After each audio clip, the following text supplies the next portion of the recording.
இன்னைக்கு நம்ம எந்த டிஷ்ஷை பற்றி பார்க்க போகிறோம்னா நான் ட்ரை பண்ண one of the first few international food and the name of the dish is carbonara.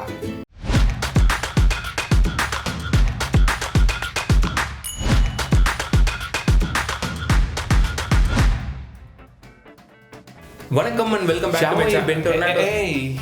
என்ன சொல்ற? இட்டாலியன் டிஷ்ல அதை இட்டாலியன் லாங்குவேஜ்லேயே சொல்லலான்ட்டு. Okay, carry on. Sciavoi bentornato sul mio canale. Io sono Prem Kumar Morvan. புரிஞ்சுதா? நல்லாவே புரிஞ்சுது. நான் சொல்ல வந்ததான் நீயே சொல்ற. வணக்கம் and welcome back to my channel. நான் பிரேம்குமார் மோகன். இந்த கார்பனாரா இட்டாலியோட கேபிட்டல் சிட்டியான ரோம்ல தான் கிரியேட் ஆச்சு. 1839ல டாக்குமெண்ட் ஆன பாஸ்தா அலா கிரேசியா அப்படின்ற டிஷ் தான் வேர்ல்டு வார் 2க்கு கொஞ்சம் முன்னாடி கார்பனாரான்னு பேர் மாறி இருக்கிறதா ஒரு ஹிஸ்டரி இருக்கு. எப்படி நம்ம ஊர்ல இருக்கிற idli sambar steamed rice cake with lentil சூப்பா மாறிச்சோ அந்த மாதிரி. இந்த கார்பனாரா செய்யறதுக்கு மோஸ்ட் காமனா ஸ்பெகட்டி பாஸ்தா தான் யூஸ் பண்ணுவாங்க. ஆனா உங்களுக்கு வேணும்னா நீங்க ஃபெட்டுச்சினி, லிங்குவினி ஆர் புகட்டினி கூட யூஸ் பண்ணலாம். பாஸ்தாவோட ஷேப்ஸ் அண்ட் வெரைட்டிஸ் பற்றி உங்களுக்கு தெரிஞ்சுக்கணும்னா கமெண்ட்ஸில் பாஸ்தான்னு டைப் பண்ணுங்க. நான் அதை பற்றி செப்பரேட்டாக ஒரு வீடியோ பண்ணுறேன். சரி, இப்போ மீட் பார்ட்டிக்கு வரலாம். இந்த கார்பனாரா போர்க் வச்சு செய்கிற ஒரு டிஷ். போர்க்லேயே ஸ்பெசிஃபிக்காக மென்ஷன் பண்ணோம்னா போர்க்கோட சீக் பார்ட்டில் இருக்கிற குவான்சாலின்ற பீசஸ் யூஸ் பண்ணால் இந்த கார்பனாராவோட டேஸ்ட் ரொம்ப சூப்பராக இருக்கும். ஆனால் எனக்கு குவான்சாலி பீஸ் கிடைக்கல. நான் நார்மல் போர்க் தான் யூஸ் பண்ணுறேன். உங்களுக்கு வேணும்னா நீங்கள் நார்மல் போர்க் யூஸ் பண்ணலாம். இல்லைனா அதுக்கு சப்ஸ்டியூட்டாக நீங்கள் போன்லெஸ் சிக்கன் கூட யூஸ் பண்ணலாம். இந்த டிஷ்ஷோட ப்ரிப்பரேஷன் முடிகிற டைமில் நம்ம எக் அண்ட் சீஸ் மிக்ஸ் ஒன்று யூஸ் பண்ணோம். அந்த சீஸ்க்கு பெக்கரினோ ரொமானோ இல்லை பார்மிஜானோ ரெஜியானோ இப்படின்ற hard type of cheese use பண்ணலாம். எனக்கு இந்த ரெண்டு வகையான சீஸும் கிடைக்கலன்றதுனால நான் இன்னைக்கு கியூப் சீஸ் யூஸ் பண்ணுறேன். நிறைய அட்ஜஸ்ட்மெண்ட்ஸோட தான் இன்னைக்கு நான் இந்த டிஷ்ஷை செய்கிறேன். எந்த விதமான அட்ஜஸ்ட்மெண்ட்ஸும் இல்லாமல் ஆத்தென்டிக்கான கார்பனாராவை நான் கூடிய சீக்கிரம் பண்ணுறேன். சரி, இப்போ ரெசிபிக்குள்ளே போகலாம். முதல்ல நம்ம ஸ்பெகட்டி வேக வைக்கிறதுக்கு தேவையான அளவு தண்ணியை ஸ்டவ்வில் வச்சு, முக்கியமாக ஸ்டவ் ஆன் பண்ணி தேவையான அளவு உப்பு ஆட் பண்ணதுக்கப்புறம் நம்ம வச்சுருக்க ஸ்பெகட்டியை ஒரு ட்விஸ்ட் பண்ணி இந்த தண்ணியில் ஆட் பண்ணிக்கலாம். ஸ்பெகட்டி ஆட் பண்ணி ஒரு 30 செகண்ட்ஸில் ஒரு சைடு சாஃப்ட் ஆகிடும். இந்த ஸ்பெகட்டி சாஃப்ட் ஆனதுக்கப்புறமா ஸ்பெகட்டி உடஞ்சிராமல் இதை ட்விஸ்ட் பண்ணி விட்டு எல்லா ஸ்பெகட்டியும் தண்ணிக்குள்ளே சப்மர்ஜ் ஆகிற மாதிரி பண்ணதுக்கப்புறம் ஹை ஹீட்டில் வச்சு மூடி போட்டு இன்ஸ்ட்ரக்ஷன்ஸில் கொடுத்துருக்க மாதிரி இதை குக் பண்ணிக்கோங்க.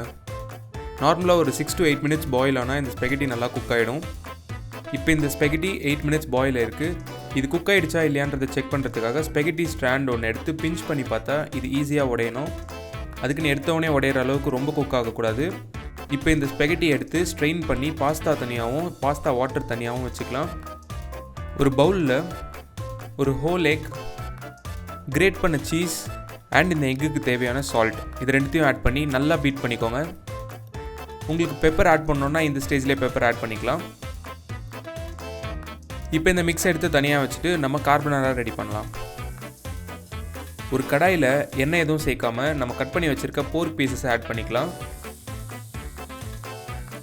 போர்க் குக் ஆகும்போதே போர்க்லேருந்து கொஞ்சம் ஃபேட் ரெண்டர் ஆகும். இது கூடவே ஒரு பல் பூண்டு 2ஆக கட் பண்ணி ஆட் பண்ணியிருக்கேன். கட் பண்ண ஒரு காஞ்ச மிளகா, இந்த போர்க்குக்கு தேவையான சால்ட் அண்ட் பெப்பர் இதெல்லாம் ஆட் பண்ணதுக்கப்புறம் நல்லா டாஸ் பண்ணி விட்டு பூண்டோட ஃப்ளேவர் போர்க்கில் இன்ஃப்யூஸ் ஆகிற மாதிரி கொஞ்சம் நேரம் குக் ஆகணும். ஸ்பெகட்டி ஆட் பண்ணுறதுக்கு முன்னாடி நம்ம வச்சுருக்க பூண்டை இந்த போர்க்லேருந்து ரிமூவ் பண்ணிடலாம்.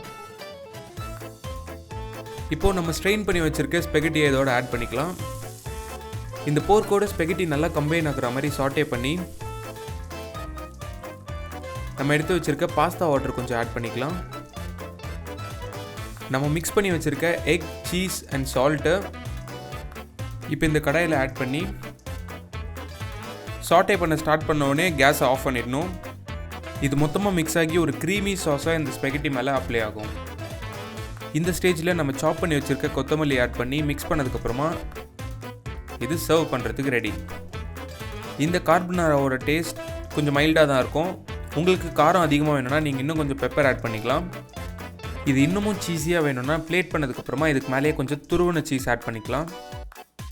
ஒரு க்ரீமியான டேஸ்டியான கார்பனாரா ரெடி.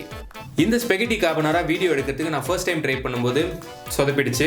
சரி, நான்வெஜ்ஜில் தான் சொதப்புது, நம்ம வெஜ்ஜில் செய்யலாம் மஷ்ரூம் யூஸ் பண்ணி செஞ்சேன், அதுவும் சொதப்பிடுச்சு. சொதப்பிடுச்சுன்னா டேஸ்ட் நல்லா வரலன்னா இல்லை, ப்ரெசென்டபிளாக இல்லை. ஸோ நல்லாவும் இருக்கணும், ப்ரெசென்டபிளாகவும் இருக்கணும். அப்போ தான் என்னால் வீடியோவில் யூஸ் பண்ண முடியும். தேர்ட் டைம் ட்ரை பண்ணும்போது தான் அது டேஸ்ட்டும் நல்லா வந்துச்சு, அதே சமயத்தில் ப்ரெசென்டபுளாகவும் இருந்துச்சு. அதுதான் நீங்கள் பார்த்தீங்க. எடுக்கிற எல்லா வீடியோவும் அப்லோட் பண்ணிட்டு இல்லை, எடுக்கிற வீடியோஸில் ஒரு சில க்ரைட்டீரியா வச்சு ஃபில்டர் பண்ணதுக்கப்புறமா அதில் எந்த வீடியோலாம் செலக்ட் ஆகுதோ அந்த வீடியோஸ் மட்டும் தான் நான் அப்லோட் பண்ணிட்டு இருக்கேன். அதுதான் நீங்கள் பார்த்துட்டு வரீங்க. சரி, இந்த டிஷ்ஷை நான் ஃபர்ஸ்ட் டைம் ட்ரை பண்ணும்போது எப்படி ட்ரை பண்ணேன்ற குட்டி குட்டி இன்சைட்ஸ் உங்களுக்கு சொல்கிறேன். எனக்கு அந்த டைமில் ஸ்பெகட்டி பாஸ்தா கிடைக்கல, அதுக்கு பதிலாக நான் நூடுல்ஸ் யூஸ் பண்ணேன். போர்க் கிடைக்கல, அந்த டைமில் என்னால் போர்க் சமைக்க முடியுமானோ எனக்கு தெரியாது, அதனால நான் அதுக்கு பதிலாக போன்லெஸ் சிக்கன் யூஸ் பண்ணேன். தேர்ட், Parmigiano-Reggiano இல்லைனா Pecorino Romano இந்த மாதிரி ஹார்ட் டைப் சீஸஸ்லாம் என்கிட்ட அவைலபிளாக இல்லை, அதனால் நான் நார்மல் கியூப் சீஸ் தான் யூஸ் பண்ணேன். இந்த கார்பனாரா ரெசிபி ட்ரை பண்ணி இதோட டேஸ்ட் எப்படி இருந்துச்சுன்றத கமெண்ட்ஸில் சொல்லுங்கள். இந்த ரெசிபியை நீங்கள் ட்ரை பண்ணி அந்த ஃபோட்டோவை எடுத்து நீங்கள் இன்ஸ்டாகிராமில் ஷேர் பண்ணும்போது எங்களையும் டேக் பண்ணுங்கள். We also have an Instagram account, கீழே டிஸ்கிரிப்ஷனில் கொடுத்துருக்கேன். இந்த ரெசிபிக்கு தேவையான இன்கிரீடியன்ஸ் அண்ட் அந்த இன்கிரீடியன்ஸ் வாங்கிறதுக்கான அமேசான் லிங்க்ஸ் இஸ் ஆல்சோ இந்த டிஸ்கிரிப்ஷன். வேறு ஒரு டிஷ்ஷை பற்றின இன்ட்ரெஸ்டிங் ஃபேக்ட்ஸ் அண்ட் ரெசிபி வீடியோஸோட நான் உங்களை வந்து சந்திக்கிறேன். அது வரைக்கும் nothing is everlasting.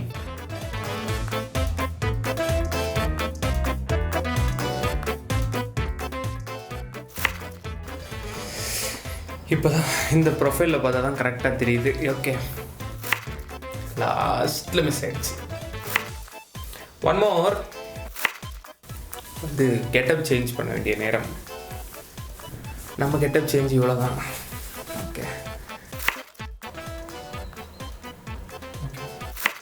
சீக் பார்ட்டில் இருக்கிற குவாncialeன்ற பீசஸ் யூஸ் பண்ணால் இந்த போர்க் சூப்பராக வரும், இந்த கார்பனாரா நல்லா வரும்.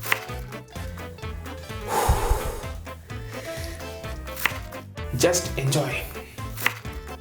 அதுக்கப்புறம் இங்கே ஏதாவது கொடுக்கலாமா? இந்த வீடியோவில் நான் நடுவில் இட்டாலியன் லாங்குவேஜ் பேசுறதுக்கு கொஞ்சம் ட்ரை பண்ணியிருக்கேன். அது எங்கே ஆரம்பிச்சதுன்னா இந்த வீடியோவில் ஆரம்பிச்சது, போய் பாருங்க. ஓகே, பாய்.